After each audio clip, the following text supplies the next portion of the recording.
and welcome to Future Proof Mzansi, a podcast where we discuss how consumer behavior shapes our marketing plans. I'm Natalie. I'm Senna. We're colleagues at Kantar and your hosts. I'm sure you've noticed Stacey is away again meeting our wonderful clients, so I'm joined in the studio by Natalie Otte again. Welcome back, Nats. As usual, on this podcast, we will interview the most creative minds and innovative thinkers about the many impactful brands in the country and why people love them. We discuss what makes South Africans tick, why they do the things they do, and what are those things that they do. Most importantly, through our discussions, we offer practical advice for how to build the brand of tomorrow. So it's been a few months since we released our 2024 Mzansi Barometer, but we continue to have many discussions with clients about the findings of this report. There were so many interesting themes that came out of the research, but today we're going to be chatting about how consumers are managing an ever-increasing cost of living. That's right, Nat. Mzansi Barometer is absolutely fascinating, my perpetual obsession. But on the study, we asked connected South Africans what things currently concern them the most. And 55% listed rising unemployment and the rising cost of living amongst their biggest concerns. It's therefore no surprise that consumers are looking for ways to make their money go further. Yes, and so today we want to explore the idea of value hacking, which personally I find really interesting, and why South Africans are increasingly looking to brands to offer rewards programs and initiatives that truly bring value to their lives.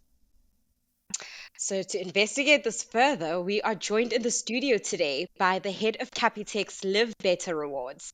Under her leadership, the program has achieved significant success, being named the best financial loyalty program in South Africa in its first year. With a background in industrial engineering and a strong focus on strategic leadership, she is known for driving innovation and delivering customer-centric solutions. Her work was acknowledged globally when she was named the Industry Talent of the Year at the 2024 International Leaders in Loyalty Conference. Kelly Goldsworthy, we are thrilled to have you on Future Proof Mzansi. Thanks for having me, Senna. Natalie, it's awesome to be here. Great stuff. Thanks, Kelly. We're also joined by a colleague of ours. She heads up futures and innovation at Kantar, working with local and global clients across industries like FMCG, financial services, tech, fashion, and healthcare. And before Kantar, she managed brands and innovation at Unilever, Nestle, Tiger Brands, and Adcock Ingram. Welcome to our podcast, Renissa Gounden. Thanks, Nat, and thanks, Senna. I'm very excited to be here and looking forward to the chat. Awesome. So, to both our guests, we always kick things off by asking you to tell us a little bit more about yourselves. So, Kelly, let's start with you. How did you land up working in the loyalty and reward space? Sure, what a journey, hey? As you mentioned earlier, I actually have an engineering background, so never thought I'd find a day where I was in the sort of retail-focused reward space. So started very much in supply chain and retail and learned a lot on the ground. And then 7 years ago, had the privilege of starting a journey at Capitec. Definitely not in rewards. I was very internally focused, almost like an internal consultant, but I got to learn the intricacies of the bank. So that, I think as a foundation, it really set me up for success of understanding how Capitec worked as an organization, as well as what made our clients tick. And then about 4 years ago, I got approached by one of our group execs, and he just said to me, listen, we've got this amazing new opportunity. We want to start a rewards program, and we'd like you to have a look at leading it. And I thought, what have I got to lose? I have nothing to do with rewards, but hopefully my background can maybe challenge and disrupt what we know of rewards in the marketplace.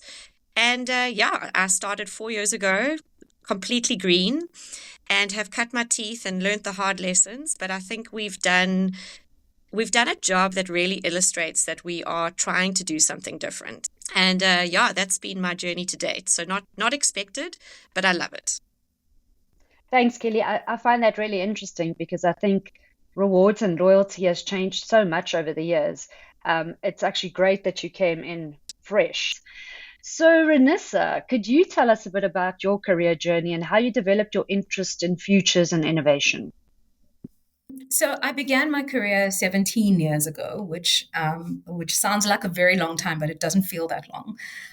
But straight out of university, the dream was to become a brand manager, and there I was at Unilever, and working on foods categories and tea, and then ice cream, and then eventually, long story short, I worked my way into marketing at Nestle and Adcock Ingram. And while I was there, I realized, the brand management role is exciting and it's interesting, but the thing that really makes me tick is a curiosity about people and about their whole lives, not necessarily the way they interact just with my brand or my category. And that made me realize that actually where I need to be working is a space where I can deal with the understanding of people and where their lives are today. And an opportunity opened up in the Kantar consulting team for me in their brand growth strategy division. And one of the offer areas that I first started working in was futures and foresight, which was really all about, understanding where the world is today and looking at the clues in the world today that tell us where the world is going tomorrow. And I thought to myself, man, when I was a brand manager, I could have really used this kind of knowledge. And so that's where I've been for the last 5 years, and probably where I'm going to stay for a very long time. Thanks, Renissa. That's good news to hear you're going to stay there for a very long time. So I want to talk a bit about the findings of the Mzansi barometer around income and cost of living. So how are South Africans earning a living at the moment, and what does this tell us about their spending power? So I think what was interesting about the barometer results is that we saw a mixture of people, earning living from their traditional ways, from their full-time job, but also, more and more people involved in side hustles and multiple streams of income to be able to supplement what they can afford. And I think what it says is that people really are becoming a lot more creative in terms of trying to boost their spending power. Things are not as easy as it used to be, and there's no prognosis that things are going to get easier.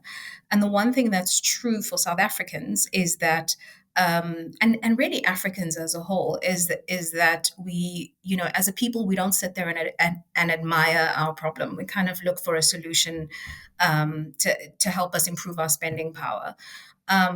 Purse strings are tightening, and so people are saying, well, I'm going to do one of two things. I'm going to spend in more creative ways, but also earn in more creative ways. Yes, definitely. And actually, to add to that, 40% of respondents are buying only what is really needed or cutting back on spending, as you said, and that's increasing year on year.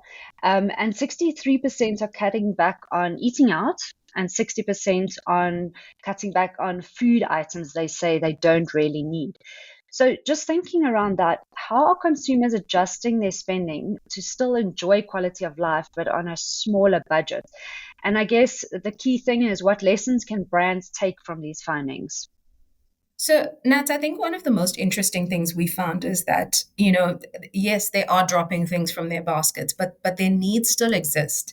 So just because I have less money to spend doesn't mean I don't want novelty or excitement in my life. But what we're finding is a series of very creative ways in which people are meeting those needs, but not necessarily buying from those categories.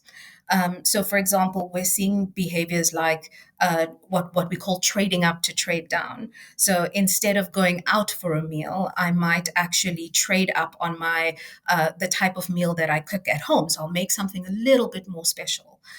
So I am trading up really, but actually it allows me to save money on that big expensive night out that I would have taken the whole family out to.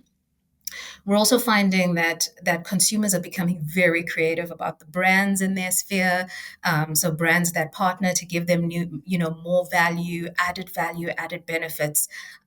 It's become a game, and I think it's one part to get the added value, and one part the dopamine that you get from being able to extract more value from brands and from the ecosystems they create. We're seeing a lot of creative, smart substitutions. So people are saying, well, I can't exactly cook to the expensive cuts of meat that I used to cook. So how do I strip down and go back to basics, and turn something humble into something amazing? And so we're finding a lot of really creative ways in which people are really interrogating, like, do I actually need this product? What is the need that this product serves? And is there something that could meet that need in a better way, in a more affordable way that, still makes me feel like I haven't compromised? I just love Ren, these stories, Ren. And I think that's always why I love being South African as well, because South Africans are Mm, just so creative in making these things work for themselves. So, yeah, very yeah. interesting stuff.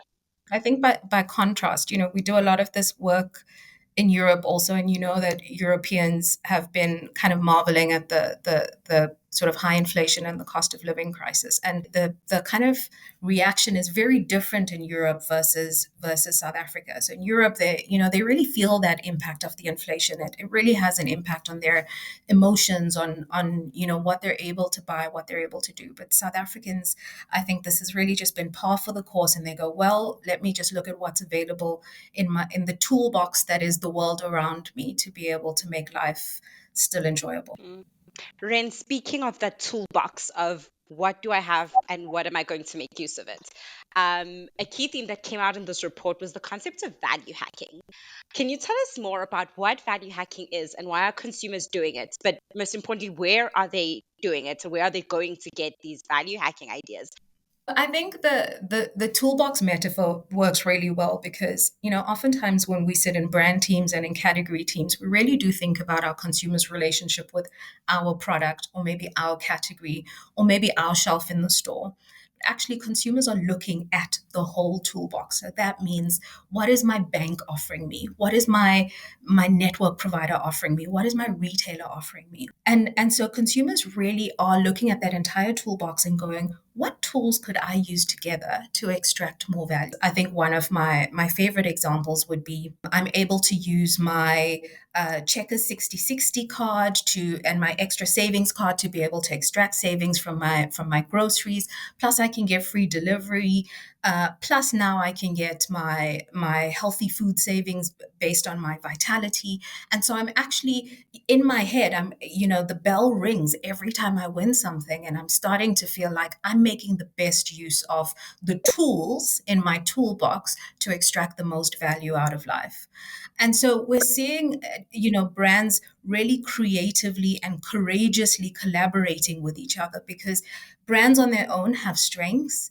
Brands together can uncover just a myriad of opportunities to be able to give consumers more opportunities to enjoy a moment, more value, more savings in the bank, remove some frictions that otherwise would have cost them a few rands.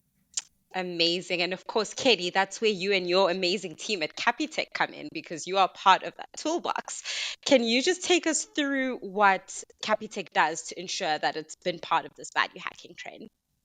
Yeah, I love what Renissa was saying now about creating these ecosystems and coalition environments, actually, where you start to leverage the value that every single partner brings to the table. So in the Capitec world, when we first started Live Better, we had a very simple offering. Clients love it, so there's nothing wrong with it. But we had a core group of partnerships, and our clients could go to them and get cash back. That was great, and you could see in the initial days how much that meant to these clients.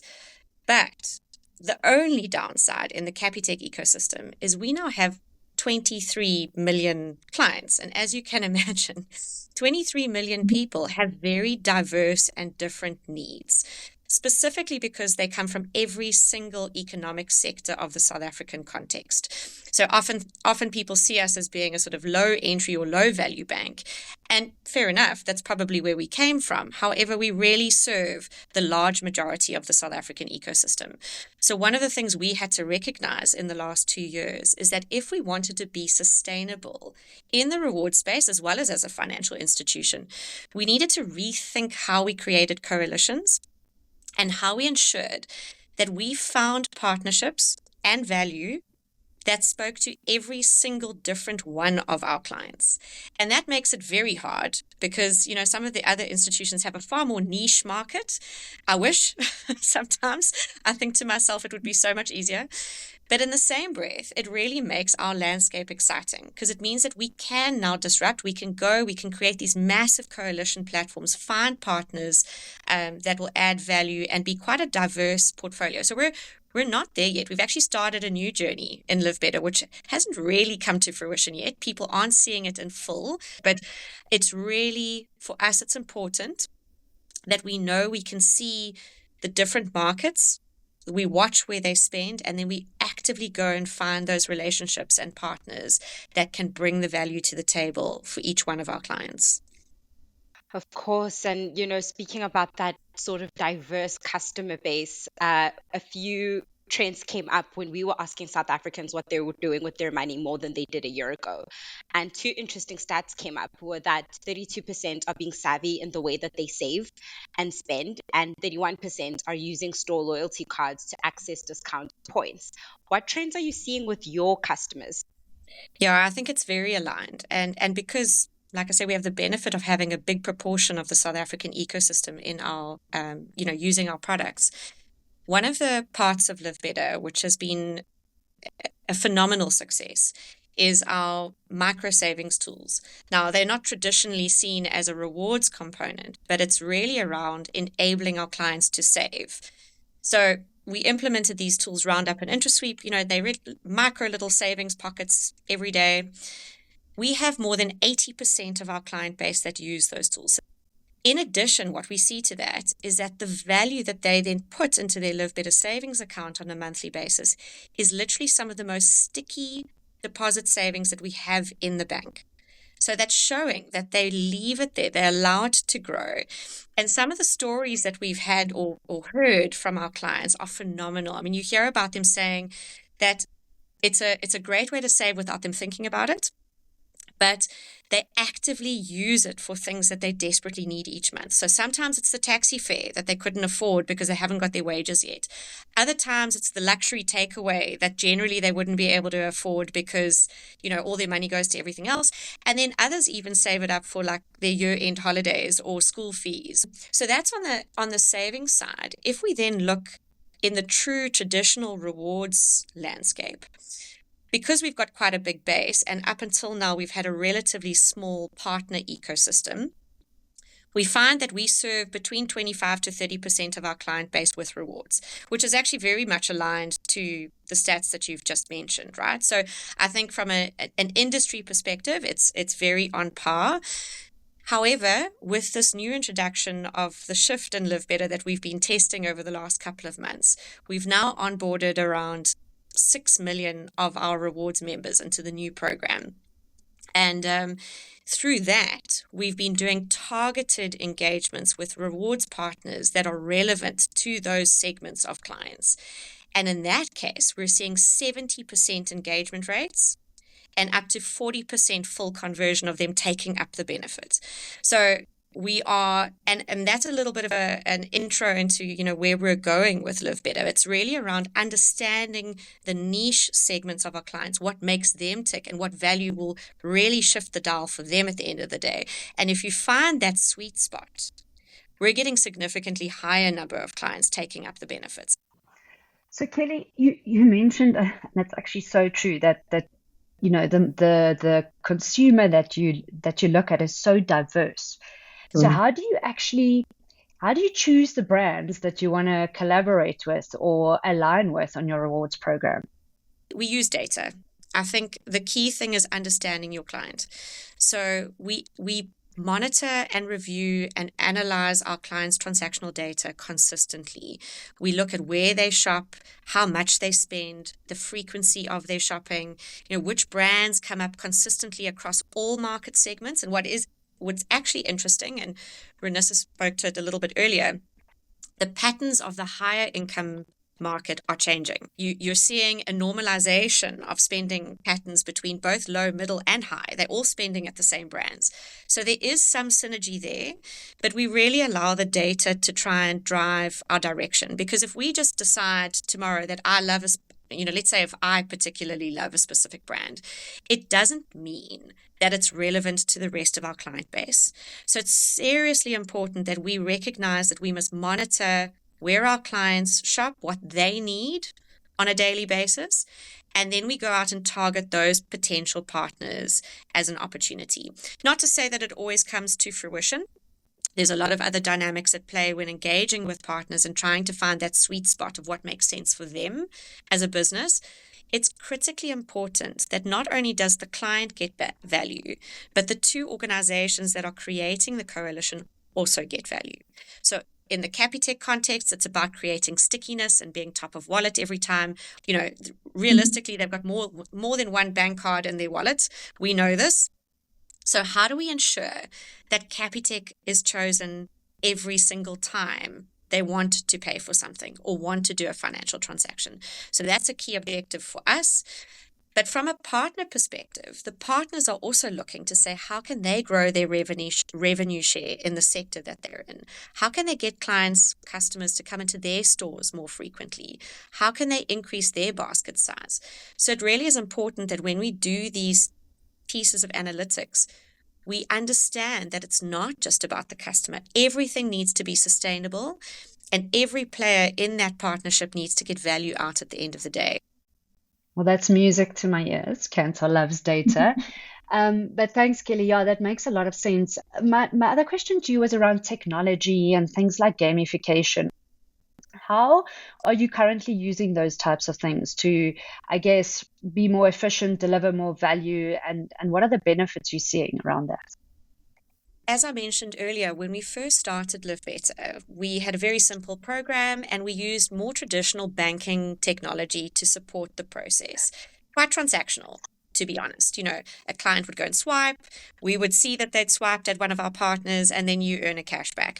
There is a lot of complexity behind that. I'm oversimplifying it, but from a technology layer, it was quite transactional, and clients didn't see anything else to Live Better. And what we realized over the last year is that if we want to create that stickiness, if we want clients to constantly remember Live Better, we have to be more engaging to bring them into the ecosystem the whole time, but without being spammy, right? We know what it feels like when you receive a WhatsApp message every 5 minutes or an email every other day. You stop reading them. So we actively went out and started sourcing new technology. What we recognized is that there is some global technology providers who are specialists in the loyalty, rewards, and client engagement space, way more than we could ever be from a technical perspective. We understand the client, but from a technology layer perspective, these guys are the best in the game.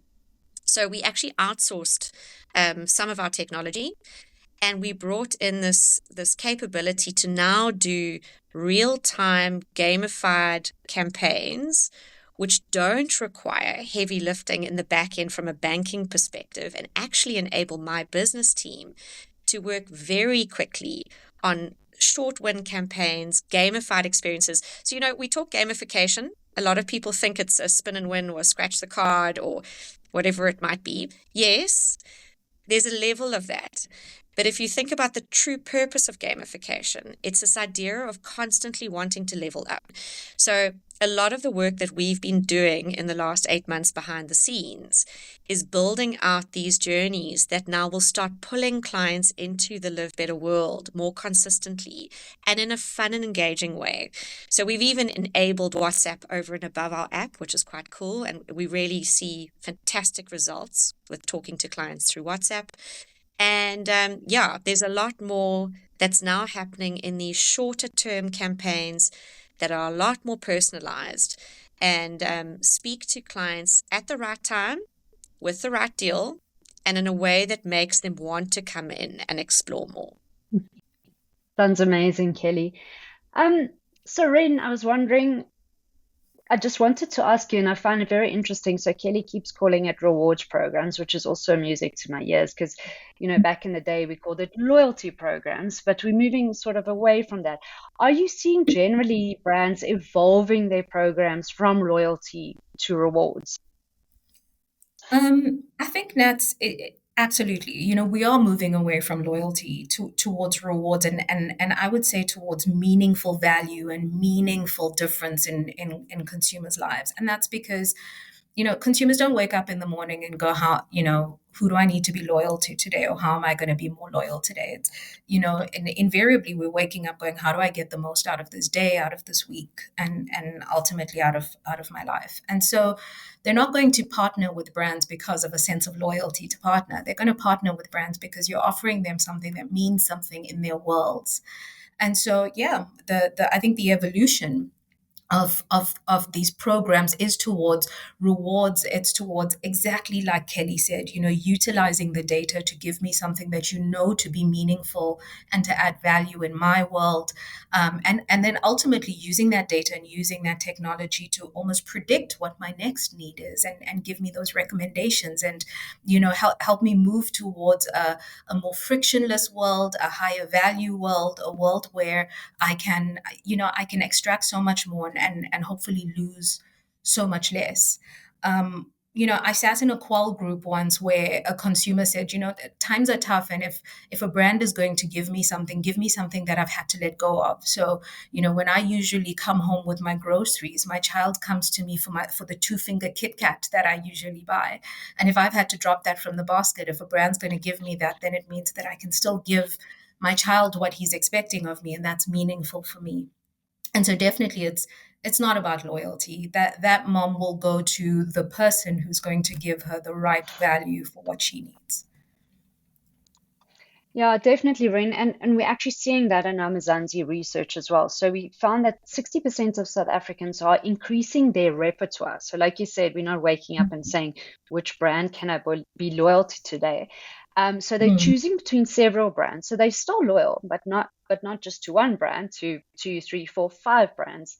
And that's actually increased over the last couple of years, where we've been running Mzansi. So what would be your advice, Ren, for brands to keep their regular customers loyal and make sure that those consumers and customers stay in their repertoire? I think the one thing that brands need to do is constantly and repetitively interrogate your role in consumers' lives and understand if it's still meaningful. The one thing that we see so many brand owners do is really just interrogating their brand and their category. And sometimes an entire category may not be meaningful anymore. And so you need to really look at, well, what is my brand doing to add value in this person's life? Um, is it just about this pack and this price and this innovation, or are there clever things that I can do with other brands in the world, or within my company, within the retailer, within, you know, other brands that are in the consumer sphere? How can we partner to create a meaningfully different value for consumers that perhaps other brands in my category are not doing? The world of innovation and technology is so rapidly changing that the increase in repertoire is testament to the fact that, you know, the barriers to entry in different categories are lower, and we cannot continue to hold on to small smidgens of competitive advantage about our product quality or about our price. We have to think outside of that product box. And so the real challenge here, I think my challenge to brands, is to really go in and interrogate, what is the true role of the product in my life or in consumers' lives? And what other products and brands does this consumer interact with? And how then can I partner with those brands to be able to deliver a type of value that is so much more incremental than playing around with flavors, price, and pack sizes? I just want to ask you, Kelly, because we started off this interview with with you describing your unconventional journey, and I think it would be very, very fascinating to learn from you and your team. What has been some of the most surprising things that you've learned while in the rewards and loyalty space? One of the things that really struck me was that every program in the market at the time when we joined was this traditional loyalty concept, right? We're super complicated, um, stuck in the mud with these tiers and complexities, and 90% of the people in South Africa had no cooking clue how on earth they actually got the value out of the system. But they would still, what used to get me is that they would still put that card, on the POS machine when they paid. Um, And that was such a fascinating thing for me because as a consumer, I did it as well. I respect that. But when looking at the inner workings of it, I kind of went, why? Why are businesses doing this? And the more I started to scratch through the surface and the more we became au fait with how rewards programs work and why they exist and what needed to change, you recognize that it's because companies are also scared just to open the throttle on rewards because it can become quite an expensive exercise if you're not sure on how that's going to drive the consumer behavior at the end of the day. And they're scared to change that because it's all that they know. I think what we've tried to do is really disrupt that thinking and say we're brave enough to go out with a really simple model that might be risky to us as an organization, but we know that it benefits the client at the end of the day. And ultimately in Capitec, we are so obsessed with what the client needs that is the primary conversation and the only conversation we ever have. So we don't talk about profit lines and how much it's costing us and the OPEX and whatever. We literally say, is this what the client needs? Because if it is, the rest will take care of itself. And that has been some of the reason why we've had such success. Have we had to re-challenge ourselves again? Yes. We've learned some hard lessons. We have had to change, but we're also not scared to change. So where we're netting out at now is to say we're still keeping the client at the center. We're recognizing that the clients are evolving, that their needs are changing, that they are more obsessed with value. They don't want the complications. So we're definitely not going to go back into, from a Capitec perspective, we're not introducing points, we're not introducing tiers, etc. But what we will do is we will find a way to create these fun and engaging micro experiences that are hyper-personalized, that then deliver on all of those components that we've been trying to achieve in the last while, but in a completely different way to what every other program is doing. Kelly, I must just say that and really commend you and just say you've really inspired me because just hearing you talking about putting the clients and the people you serve in the center of everything and saying, if we focus on that, the rest will sort itself out. It's amazing. I mean, we talk a lot about client centricity at Kantar, and I must say, you're one of the very, very few clients that I've actually heard put it into practice. So really well done on that. Thank you. Ren and Kelly, it's been so much fun interviewing you both. But before we let you go, we always like to ask our guests just a more general question to get a glimpse into what interests you. So, Kelly, to you, what brands do you think, other than Capitec, are killing it in the loyalty and reward space? Such a tough one, hey? Such a competitive space. No, in all reality, I think if I look at who's done a phenomenal job in a very short space of time, I have to call out Checkers Extra Savings. And because it really is a super simple, you get value every time you go into those stores, and they've nailed it from that perspective. And then I think, the originals in the market, the likes of a Discovery Vitality, although exceptionally complex, I think the one thing that they have done very well is understand client behavior. And obviously traditionally from a health and fitness perspective, not necessarily banking and financial side of things. But they've done a very good job at creating an ecosystem around their business and getting clients to really want to be part of that program. And then, Rain, to you, what's the best value hack that you've seen recently? So one business that I'd really like to call out is just some of the innovation that I've seen with Mr. D recently. So Mr. D was, typically just food, and now you're able to get your groceries, and you're also able to get a select number of goods off Take-A-Lot within an hour. And I think, value hacking is not only about saving me money, but it's also about saving me time. And we always say, from a foresight perspective, we always say the future is more optimized and less compromised. And I don't know how much more optimized you can get than getting a laptop delivered to you in an hour. And that for me has been one of the most interesting developments to watch. And I'm quite excited to see what more they add to the portfolio, and how can they get things to you better, quicker, and just optimize your life and strip out more and more frictions. Thanks again to Renissa and Kelly for joining us today and being so open to sharing all your wonderful ideas and tips and tricks and experiences in this segment of the market. And also a big thank you to our listeners for tuning in. For more information, you can follow Insights by Kantar on LinkedIn and X, and we would love to hear from you. So please leave us a review. Remember to subscribe on Spotify, Apple, or YouTube, so that you never miss an episode. So until next time.